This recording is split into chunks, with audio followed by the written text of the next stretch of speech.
I'm Patrick Brennan of National Review, and we're here live from CPAC with Member of European Parliament Dan Hannan, who delivered a speech this morning where he talked about the United States and Britain's legacy, our historical legacy, our ties, our common ties and common law.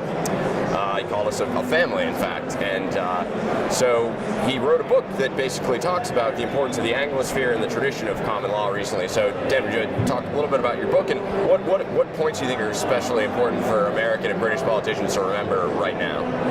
Well, I mean, the root of our freedom is our legal system, which we take for granted. I mean, everybody takes things for granted. We naturally become blasé about it. But this unbelievable thing that, in a way that nobody really understands, the law grew up like a coral, case by case. It came up from the people instead of coming down from the state. Everywhere else, you write a law down in the abstract and then you apply it to a specific dispute.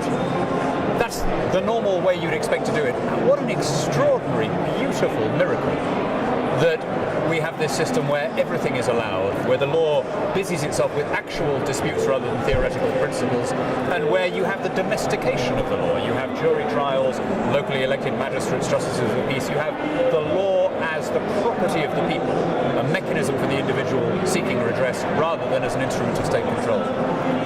So, a sort of a related topic to get to today's politics is there are prospects of a U.S.-EU free trade agreement, do you think that would be a great idea? And what sort of, but one concern with free trade agreements tends to be concerns about domestic law and domestic regulation that then have to be brought in line with then international agreements. So, right. Do you have concerns about it, or do you think the benefits of free trade are outweigh? I'm an absolutely uncomplicated free trader.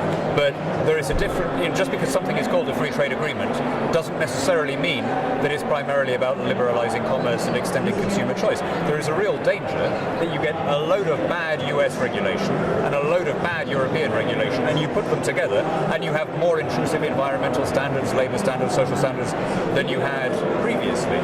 You've also got the problem that quite a lot of stuff has been taken off the table before we've started by protectionist European governments. For example, the French will not talk about the audiovisual sector. They won't talk about movies. Now, as I understand it, Hollywood is, on some measures, the second biggest overseas revenue earner for the US, depending on precisely how you do the measurement.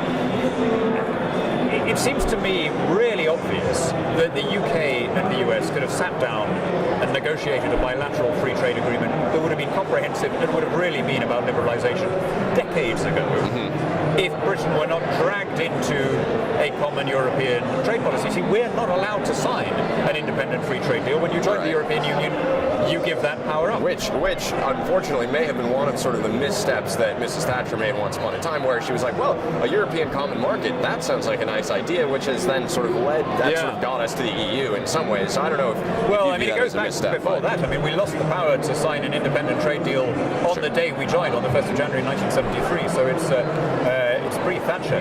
But I mean, what I'd like to get to is an Anglosphere free trade area. You know, that's all I'm after. We already have a very strong Anglosphere security alliance.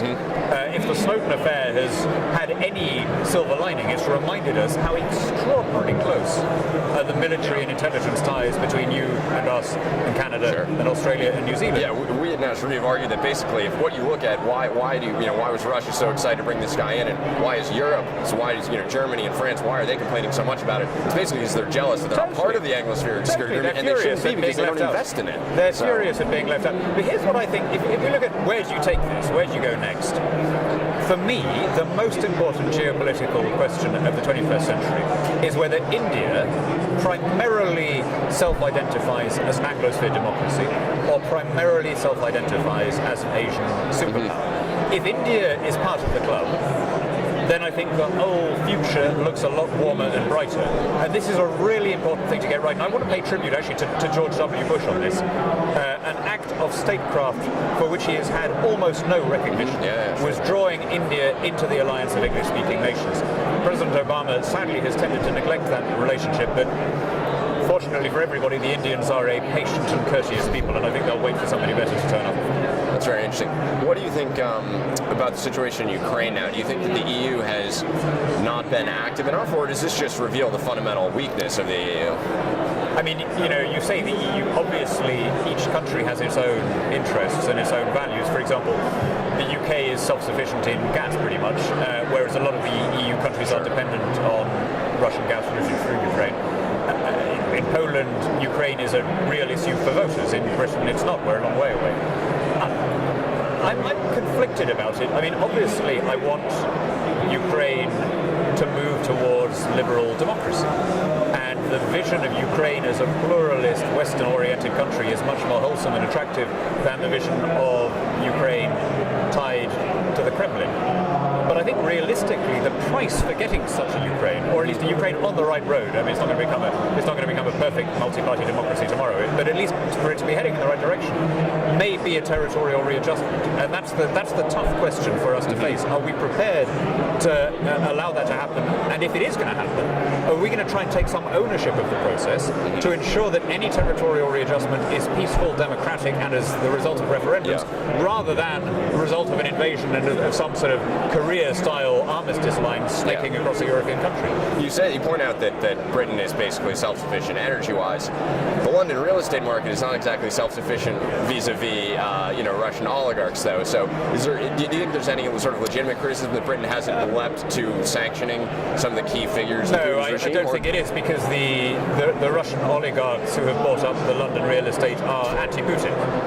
They are, in fact, one of the reasons why Putin has become quite anti-British is because, without ever intending it, we have become, in practice, the home of the exiled opposition. I mean, it was never a decision we made, it just happened as all these guys moved to London. We've had a lot of unrelated disputes with the Kremlin. I mean, on top of which list is the Magnitsky affair. But we also had our own particularly British one, which was the murder of Litvinenko.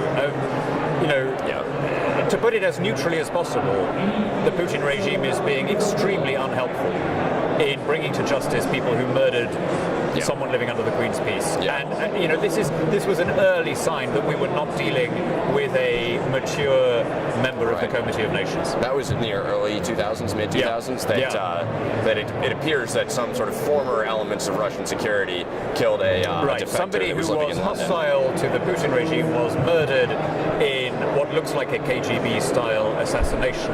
When the police tried to pursue the case, the Russian authorities refused to extradite the people who were wanted for it, and have been as hostile as you can be without an open declaration of bellicosity.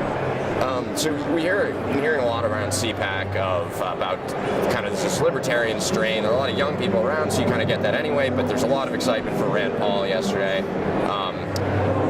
What do you think? Do you think that's going to be a helpful thing for American politics? If it is, what libertarians claim is that there's a rising libertarian strain in conservative politics. Do you think that's a good thing for the United States? Would such a thing be good for, say, the Conservative Party in the UK as well? Certainly, libertarianism is a generational phenomenon, and that's true in the UK as well. I mean, we have quite a lot of opinion poll data about this. The younger people are, the more they have libertarian attitudes on welfare, on education, on the economy, as well as on drugs and pornography and so on. It's they don't always use the word, and libertarianism, if you like, is breaking out of just being a sect and is becoming an attitude, is becoming an amalgam of attitudes. But I don't think we're there yet, and I think we need to be realistic about something. Libertarianism is not on its own an electoral majority. It can be a vital part of a coalition that forms a majority, but on its own, there has never been a country where it's been more than 50%. So what I would say to libertarian friends watching this, what I always say to libertarian friends in the UK, look for the common ground with the broader conservative movement, right? On most things we agree. On free schools, on shifting people off welfare, on tax cuts, on national sovereignty, on cutting bureaucracy, we agree. Don't become obsessed about the porn and the drugs, right? For most voters, those are not the key issues, and it's a fight you don't need to have. Yeah. There's another one idea that some American politicians have been looking at and thinking about that the Conservative Party in Britain has been pursuing is consolidating welfare programs into, I forget what it's called, something like universal credit, so that a certain number of programs can be consolidated into just sort of a cash grant. Do you think has that been a successful program? Do you support it? We've only just started. Yeah, but do you think it's a good idea? It's hard to know. I mean, I wouldn't ever underestimate the ability of the standing bureaucracy to cock up even the best policy in the implementation. So, once all the consultants and computers get involved, who knows how it's going to end up. But the idea definitely is a sound one. It means that you get around this problem of welfare paying better than work, which has been a problem. I mean, we've assimilated nearly 4 million people in the last 20 years from overseas. Most of these were unskilled workers walking straight into jobs, and yet we had at the same time nearly 4 million people economically inactive in the UK. How could that possibly be? The answer was they were behaving rationally. They were pursuing the incentives. How many of us, I mean, how many people watching now, if we're being honest, would get up at 4 in the morning to clean toilets if they were only going to be better off by 20 cents an hour, right? If that was the difference. So, in a way, you can't blame people for responding to bad incentives. The good news is it's started to change since this government took over. If any American who travelled to the UK 5 years ago, most of the people you'd have come in contact with as an American visitor would have been Polish, right? I mean, the receptionists, the hotel staff, the waiters, the porters, all of those people would have been Lithuanian, Polish, whatever. Now, a large number of them are British. And the reason for that is we've tweaked the incentives. It's less easy to remain on benefits, but at the same time we gave an important carrot. You don't pay any tax on the first £10,000 you earn, and the combination of those two changes has incentivized people to take minimum wage jobs that they previously wouldn't have done. Well, it's an idea that perhaps has some real currency in America as well. So thank you very, very much for joining us, member of European Parliament, Dan Hannan. Thank you.